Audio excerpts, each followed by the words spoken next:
Hello, I'm Elin from exocad.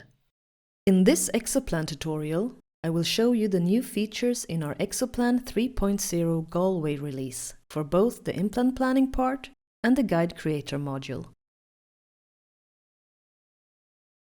This is the exoplan DB, and as you can see, with this release we have a new user interface design. Let's first take a look under Settings. Here you can now select between light mode and dark mode. Dark mode looks like this, but I will use light mode in this video. You can choose to activate client as well as technician selection for the DB. You can choose if you want the work types displayed with colorful or minimalistic style. In this tutorial, we will go through the dual scan workflow, which is designed for edentulous cases. For a dual scan case, I need 2 CBCT scans, one of the patient wearing a so-called radiographic guide and a bite index, and one CBCT scan of the radiographic guide alone.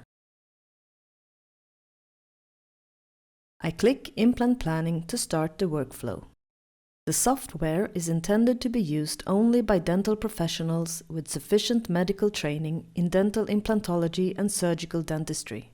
Do not use the software or DICOM viewer for diagnostic purpose. When the software starts, the first wizard step and the DICOM control opens. But before I continue with the workflow, let's take a look in the settings. The Settings button is located under Tools. In the settings there are some new options. Also here, dark or light mode can be selected. It is possible to define a default folder for where the software looks for the DICOM data. If no folder is defined, the software will search in the project folder. If this checkbox is checked, the safety distances will be displayed as outlines in the cross-sectional images in the implant planning report. You can select to skip the anchor pin step in the wizard workflow with this checkbox. If this checkbox is checked, the density reference definition step will always come in the wizard workflow. If it is left unchecked, the software will skip the define density reference step and use the last defined values. You can set an insertion depth for the anchor pin. This will then be the starting depth when you place the pin and can of course be changed during the placement step. Here you can select which alignment workflow you want to set as a default. You can also select if a fixation guide should always be created or not at all created, or if you want to make the decision for each case. I start by loading the patient CT scan. I have not defined any DICOM default search directory in the settings, so the software directs me to the project folder. I can still of course search and load it from any location. 3D CT input data shall have sufficient spatial resolution and be of high quality to allow to recognize all relevant anatomical structures. Since I have checked the box for density references under Settings, this step is now the next in the workflow. When you use the software for the very first time, this step comes even if the box is not checked. Here I can define thresholds for soft tissue, bone, and tooth. Move the slider to the desired value and click the Define Value button. The value is saved and you can use the corresponding button in the DICOM control to visualize it. The DICOM control is explained in detail in a separate video. You can also define the threshold to display dense parts blue and less dense parts red. This can be used as a guideline when placing implants later in the workflow. When the last value is defined, the software continues automatically to the Define Panoramic Curve step. A new feature in this step is the automatic curve detection. When the box is checked, the software will automatically define the curve in the current slice. You can scroll through the slices with the mouse wheel when the cursor is in the upper part of the screen. In the lower part of the screen, you see the panoramic view, which changes with the curve. Since this is a maxillary case, I will define the curve in the upper jaw. As you can see, the software displays a U-shaped curve if it cannot detect enough bone to define a curve automatically. You can manually define the curve by moving the existing control points and by placing new control points by clicking the left mouse button. As soon as you change the curve manually, the automatic curve definition is deactivated. You can activate it again by checking the box. Use the slider to change the X-ray noise threshold in the panoramic view. Continue with Next. In this step, you select which type of alignment workflow you will use. This step comes when you have the setting Ask in Wizard Workflow selected in the settings under Tools. For this case, I have 2 CT scans and I will therefore select the CT to CT alignment workflow. Continue with Next. The software now asks me to load the CT scan of the prosthesis, that is, the CT scan of the radiographic guide. When the CT scan of the prosthesis is loaded, it is very important to set the surface threshold to a correct value, rendering the image to look as the real prosthesis. As a help, I can use the secondary views. I set the threshold so that the complete prosthesis is colored in. You can use the different visualization modes for the secondary views to switch between the threshold visualization and the plain CT visualization. I check in the 3D view to make sure that the visualization looks correct. The most important parts are the areas that will be in contact with the patient's gingiva and the teeth that needs to fit into the bite index when the guide is placed in the patient's mouth. Thereafter, I extract a mesh for the selected surface threshold. If this checkbox is checked, the software continues directly to the next step when the extraction is done. If it is not checked, the software stays in this step until you actively click Next. This gives you the chance to go to the second tab in this step and edit the extracted mesh. Use the free-forming tools and/or the Edit Mesh tool with great care. It is very important to make sure that the areas affecting the fit of the final surgical guide in the patient's mouth are not altered.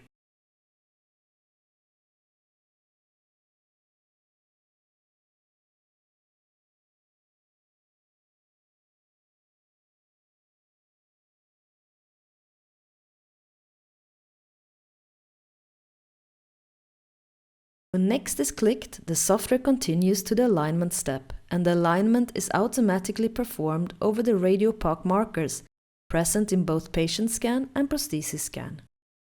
I check the accuracy of the alignment with help of the secondary views. I compare the position of markers and check that the mesh outline is correlating with the markers in the patient scan. I scroll through the data by holding the right mouse button pressed and moving the mouse in the direction indicated by the arrows shown in the secondary view.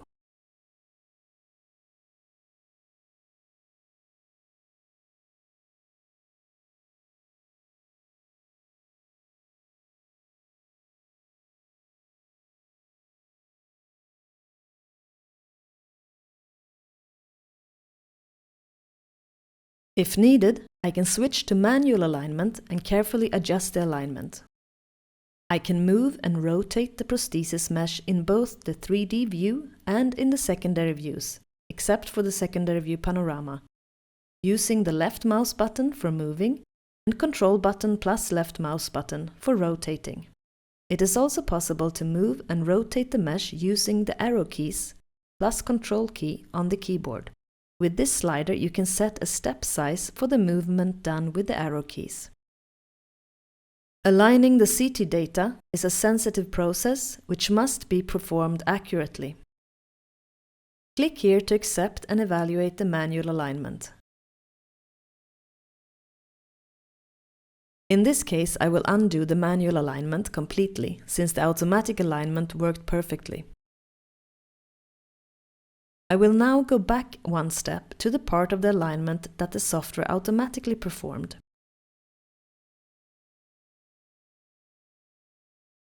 In case the automatic marker detection does not work, the software will halt in this step. Here you have the possibility to manually add or delete markers in the CT scans. If you need to, you can use the sliders to change the surface threshold to visualize markers that you want to mark manually. With these buttons, you can add or remove markers. To use the manually placed markers for the alignment, just click Next after you have placed your markers.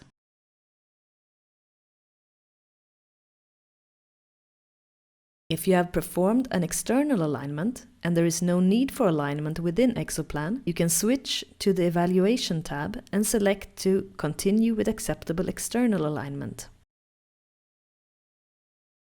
If you select to continue without acceptable alignment, you can still perform the implant planning, but you will not be able to continue to design a surgical guide until an acceptable alignment has been done. You can return to this step later over expert mode to perform the alignment. To restart the automatic marker detection, click the Start Marker Detection button and confirm that you want to discard your manually made changes and continue with the automatic detection. This automatic alignment is good, and I will continue with acceptable alignment. In the sinus segmentation step, you can define the sinus cavities as collision objects. This step is part of the wizard workflow if you have defined implant placement for posterior teeth in the maxilla in the project definition. You can access the step over Expert menu for any case if you'd like. If you don't want to mark the sinus, you can skip this step by clicking Next and selecting Skip. To create a collision object that represents the sinus cavity, move the slider to visualize a threshold.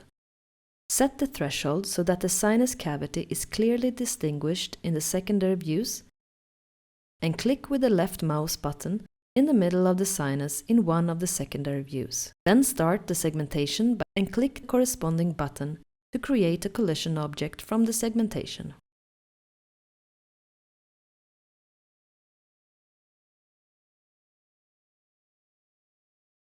If the segmentation does not detect the complete sinus cavity, you can edit the created collision object using the freeforming tools under the second tab. You can freeform the mesh both in the 3D view and in the secondary views.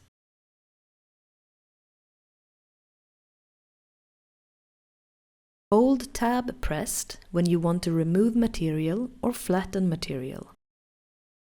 Scroll in the secondary view to adjust the mesh on more areas.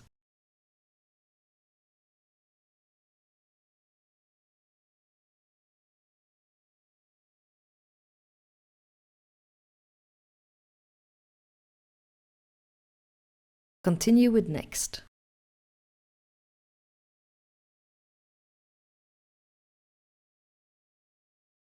In the implant positioning step, we now have a new implant selection dialog. Click on the tooth number for which you want to place an implant to open the selection. At the top of the selection dialog, you have a search field where you can type in anything to search in the installed libraries. You can select to search among all installed libraries or to search only within the ones you've marked as favorite. If you want to install more libraries, use the Download More button, which directs you to the download portal on the exocad website. Below, you have all your installed implant libraries listed. To mark one as a favorite, click the star. At the bottom part, you have all the manufacturers of the installed libraries listed. Click on the manufacturer to show only the libraries from that manufacturer in the implant list above. If you then click on Favorites, only your favorites from the selected manufacturer are shown. Click on the implant you want. The dialog now shows you the available diameters and lengths for the selected implant. Select the diameter and length that you want. A preview and details for the selected implant is shown. Click OK to select the implant, or if you have compatible CAD libraries installed, you can also select to place an abutment or tie base in this step. Click on the corresponding button and select what type of prosthetic part you want to place. You will see a preview of the selected part in the window below. You can place the implant first and thereafter select the prosthetic part if you prefer. When I place an implant, I prefer to first roughly place it in the secondary view curve cut, the secondary view with the blue frame. To focus the secondary view to the area of interest, I click with the mouse wheel on the denture tooth 1.5 in the 3D view. After that, I place the implant in the secondary view curve cut by clicking the left mouse button. As soon as I have placed the implant roughly, the secondary views changes to the implant-centered secondary views, implant cross and implant axial. I use the arrows in both the 3D view and the secondary views to modify the position of the implant.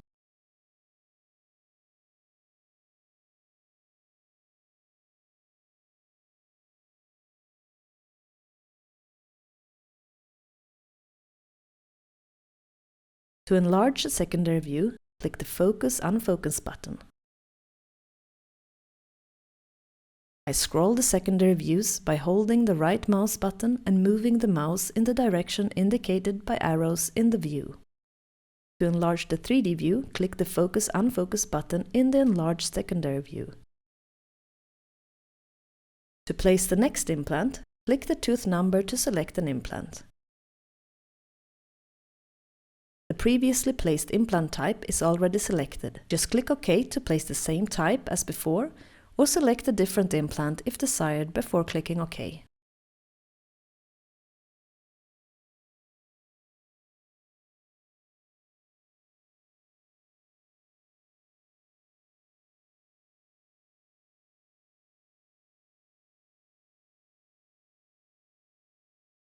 You can select a different length by dragging the arrow up or down.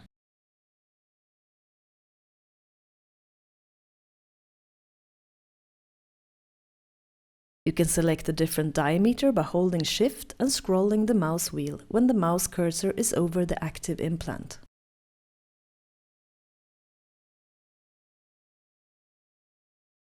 Now that I have placed the second implant, I can see the angles between the placed implants when I open the implant control.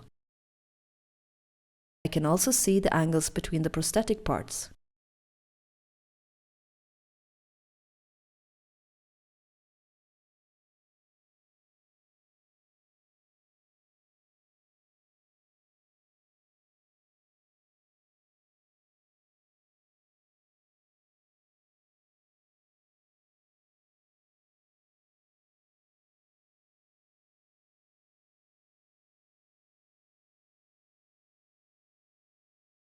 A new feature in the implant positioning step is the possibility to align implants with a few clicks.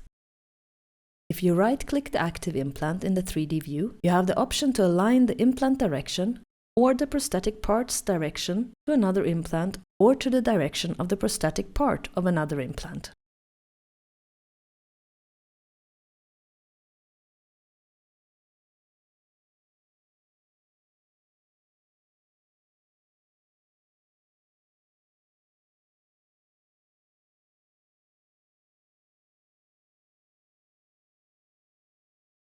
When I'm switching between implants to adjust the planning, I activate the implant I want to adjust by double-clicking it with the left mouse button.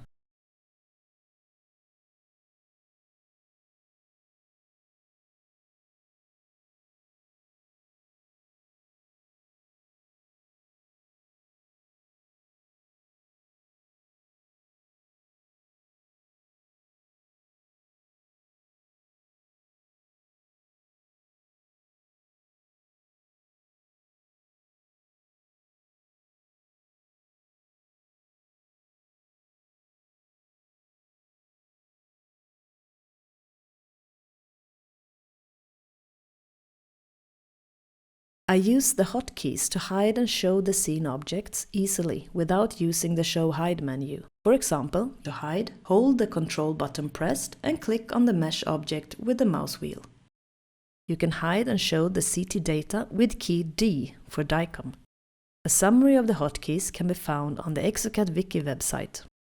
If you have placed an angled abutment, you can select to hold the abutment position fixed and rotate the implant around the abutment.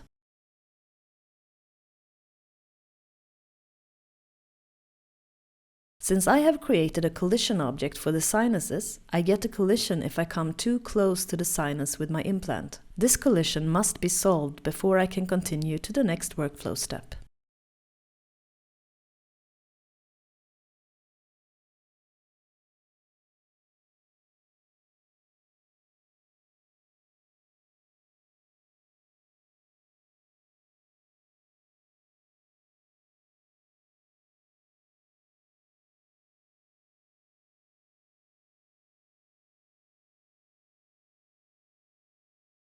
exoplan does not verify if you have placed an implant at an eligible position for the selected tooth number.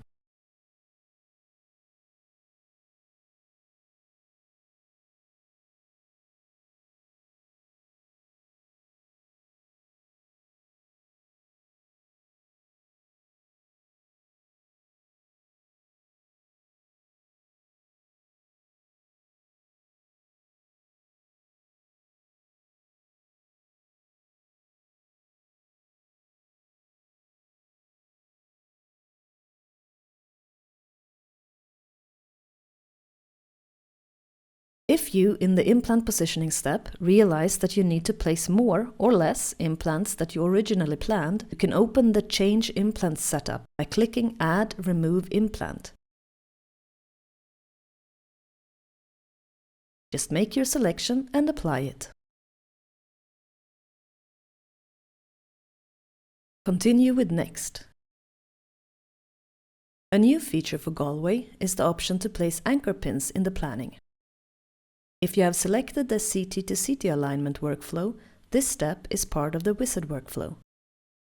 If you want to skip anchor pin placement, click Next and select Skip. You can of course select this work step from the expert menu for all types of cases. Select the anchor pin you want from the drop-down list. Move the mouse over the prosthesis in the 3D view and click with the left mouse button to place the pin roughly. Use the arrows in the 3D view and the secondary view to adjust the placement. If you come too close to an implant or a collision object, in this case the sinus, you must resolve the collision before you can continue in the workflow.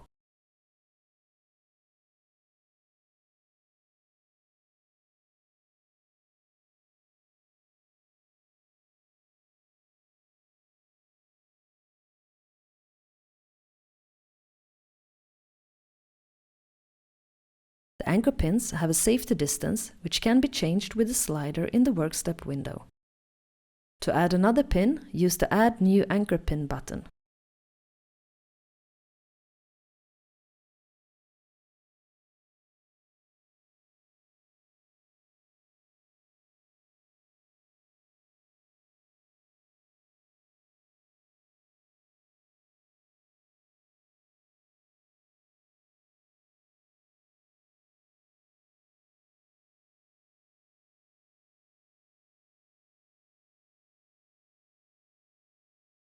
If you place more than one anchor pin and want to adjust an already placed pin, use either the drop-down menu to activate the pin or double-click it in the 3D view to activate it.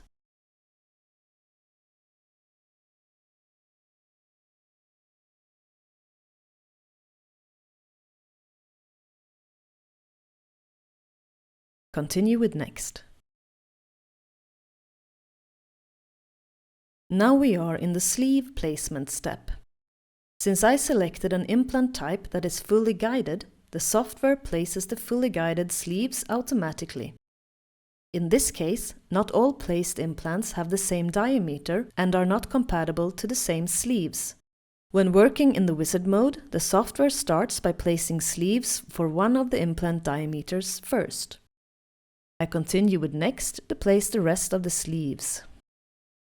This system has a fixed distance between the sleeve and the implant, which means that I cannot change the height of the sleeve position. I can rotate the sleeve if necessary. Please note that for some systems, like this one, there is a rotation marker on the sleeve connected to the implant orientation. This means that when I rotate the sleeve, the implant rotates with the sleeve. In the sleeve placement step, I can also choose compatible sleeves from other suppliers if I have the libraries installed. In the drop-down menu, I can select other manufacturers that are offering compatible sleeves. Some manufacturers offer universal sleeves, and if I select that type, I can move the sleeve in the 3D view to a position of my choice. I can also use the manual height and rotation function to type in the exact distance and rotation I want. Note, if you select a universal sleeve, there will be no information regarding surgical kit or drill length in the surgical report. Continue with Next. Now it is time to approve the planning. In this step, we now have a Save Scene button to easily save the scene in case someone else needs to approve the planning. Click the button and give the scene a name of your choice. You can then close the software and send the project over, for example, Dental Share, to the person who will approve the planning. I will instead approve it now directly. The planning result files are written.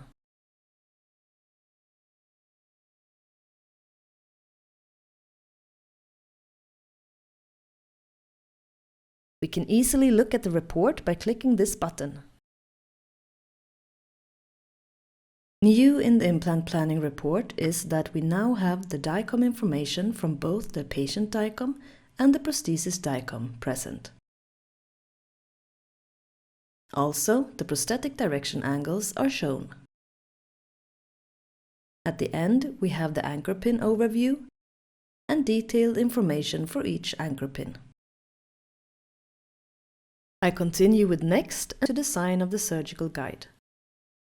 Please note that manufactured surgical guides for endosseous dental implant placement are classified as medical devices by the FDA. If you have skipped the sleeve placement during implant planning, sleeve placement will be the first step when starting the guide design workflow. When the sleeves are placed, the next step is to design the material holding the sleeves, the sleeve mounts. In this step, we have 3 tabs. The first is for the implant sleeve mounts. New in this step is that you can select how many rotation markers you want to have on the mounts. 1, multiple, or all markers. If the sleeves do not have rotation markers already defined within the sleeve library, you can place custom markers that will correlate to the implant connection's edge or corner. You can select to only show the marker that correlates to the most buccal connection corner or edge, or you can show multiple or all implant connection corners or edges.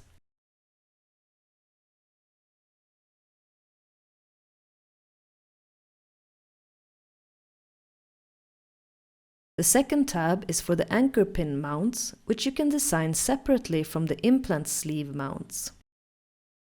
The third tab is called Printer Presets. Under this tab, you can select if you want to use presets adapted to your printer. The presets will influence the radial sleeve offset, as well as the offset between the bottom part of the guide and the jaw scan. The offset for the bottom part can be adjusted in the workflow step Design Surgical Guide Bottom. If you want to, you can adjust the presets and save them under a name of your choice. To do this, set the slider value to the value you want. Right-click and select Save Preset As. Type in the name you want and save. You will now have this preset available in the drop-down menu for all cases. You can also change the values for an existing preset. Set the slider to the value you want and click the Save button. Now this preset has your selected value saved. If you change your mind and want the original value from the manufacturer, right-click and select Reset to Manufacture Preset. You can download available presets from different manufacturers from the exocad website. I'll continue in the wizard, and the next workflow step is designed for edentulous cases. In this step, we have 2 tabs, Contact Surface and Mesh Editing. Under tab Contact Surface, you define the part touching the patient's gingiva and then select your guide design workflow. Under tab Mesh Editing, you can edit the denture mesh. If you want to edit the denture mesh, you need to do this before you start the surface marking. Here, I have the possibility to make changes to the mesh created from the CT of the radiographic guide. It is crucial that such modifications are done with great care to not destroy the fit of the guide. I will smooth down the areas where the markers are visible.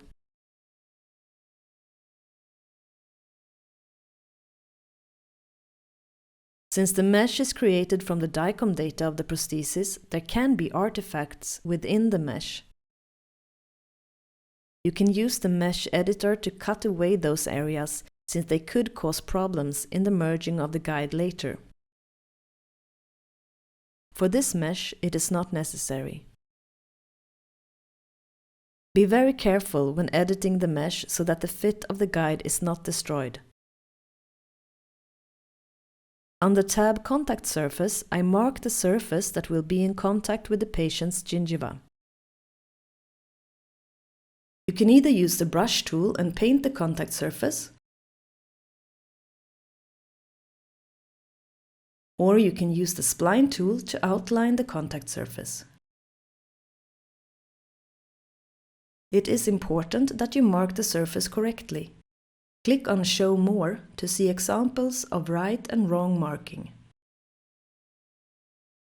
Below, you decide what type of guide design workflow you want to continue with. You can select between using the marked gingiva surface as base and design the guide freely on this surface. Or you can use the shape of the denture as basis for the design of your guide. I will go through both workflows in this video. First, I will select the Design Guide workflow. In this workflow, the surface area I marked is used as base, and I start by designing the surgical guide bottom on this area.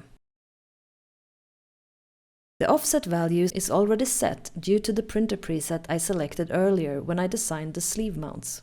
I can still change it if I want, and the slider area then turns pink to signal that the selected value differs from the preset value. I select the insertion direction and click Apply to create the surgical guide bottom.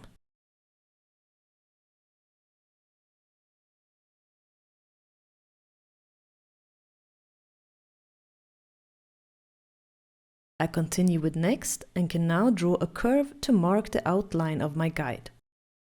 As a help, the prosthesis mesh is shown, but if you don't need it as a guideline, you can easily hide it by using the hotkey Ctrl plus mouse wheel.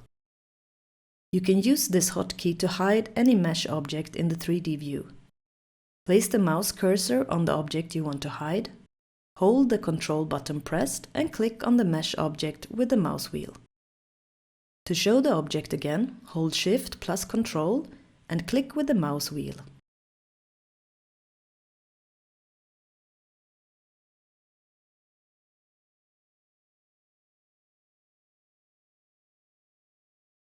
Click Apply or Next to generate the surgical guide top mesh.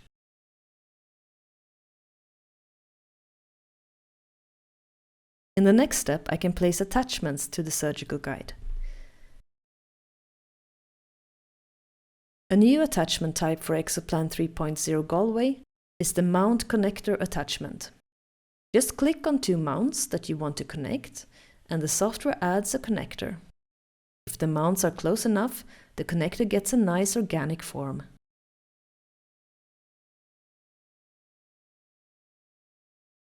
Also new in this release are the arrows to easily rotate the support and window attachments.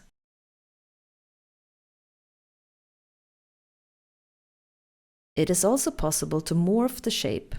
Hold both Shift and Ctrl pressed and move the mouse to morph the shape of the attachment.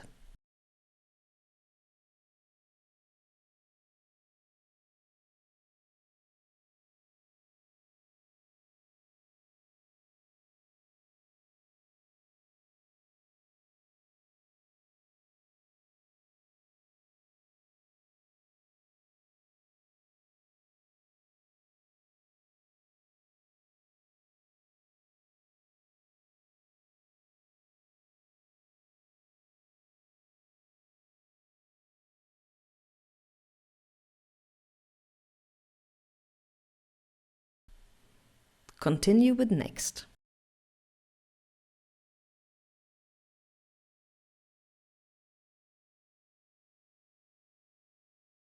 The surgical guide is now merged, and when the merge is finished, I can select if I want to create a fixation guide as well. For this case, I will definitely do that, since I will not be able to use the bite index to find the correct position of the guide in the patient's mouth with only this surgical guide. Before the fixation guide is created, I have the option to do some free-forming on the surgical guide. When I start to create the fixation guide, I must decide how I want to handle the attachments I placed for the surgical guide. I can select to keep them, and they will then be placed on the fixation guide as well. Or I can ignore them, which means they are not placed on the fixation guide, and I can start fresh and place new attachments. If I don't want to place any attachments at all on the fixation guide, I can select the last option, and the attachment step for the fixation guide will then be skipped. I will select to keep the existing attachments now. As you can see, I get the denture mesh as the base for my fixation guide. In this case, the attachments that I said I wanted to keep are not very useful. That is not a problem, I will simply delete them. Just click on the attachment you want to delete to activate it, and delete it by clicking Delete on the keyboard, or use the Delete button in the Work Step window.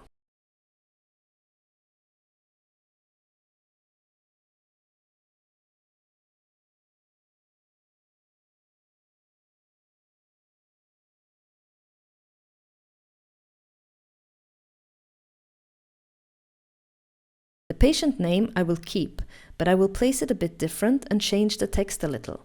I activate it by clicking it, and I perform the changes I want.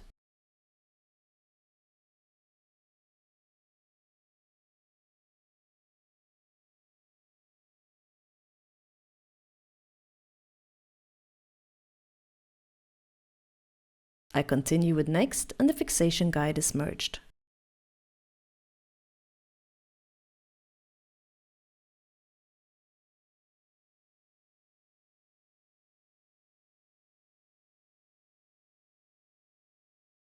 After the merge is finished, I can do some free-forming of the fixation guide if needed.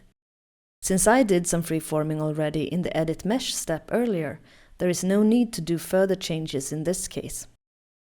I continue with Next, and the surgical guide result files are written.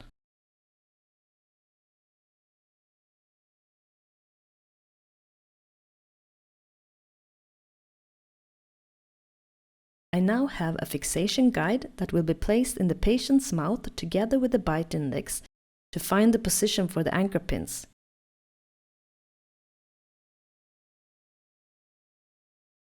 When the anchor pin holes have been drilled, the fixation guide is taken out and the surgical guide is put in and fixated in the right position with the fixation pins. Let's open the report with this button. In the surgical guide protocol, we have a nice image of both the surgical guide and the fixation guide. Below, there is a schematic diagram illustrating the information that is included in the report. The following pages include information about implant, sleeve and kit to be used. And at the end, you also find additional information to the implants, kit and sleeve if the manufacturer has supplied such information. If we look in the project directory, we'll find two STL files, one for the surgical guide and one for the fixation guide, that can be sent for production. Here you also find the protocols. Verify the surgical guide manufacturing process and the surgical guide before using it for the treatment of patients. Now let's go back and look at the design workflow Use Prosthesis. When I select Use Prosthesis, I don't need to design a surgical guide bottom or top. Instead, I get the denture shape as basic shape for my guide, and the next step is the attachment step. If I know already from the beginning that I will use the prosthesis for my surgical guide design, I can make sure to create room for the tools using the clearance above cylinder during the design sleeve mount step. I can also, in the attachment step, use the window attachments to create the needed space and at the same time make sure to keep enough of the bite to fixate the guide with the bite index properly in the patient's mouth.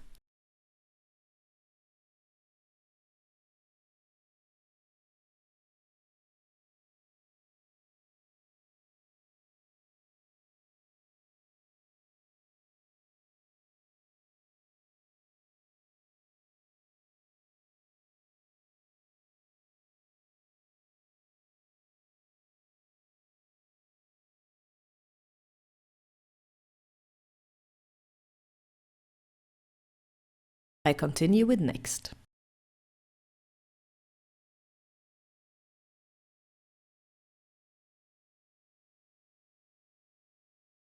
If I after the merge see that there is no need for a fixation guide,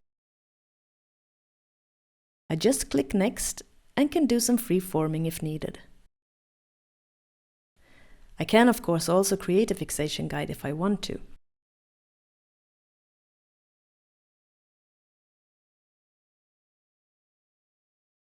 In the end, if I don't create a fixation guide, I get the one guide STL, and the report looks like this.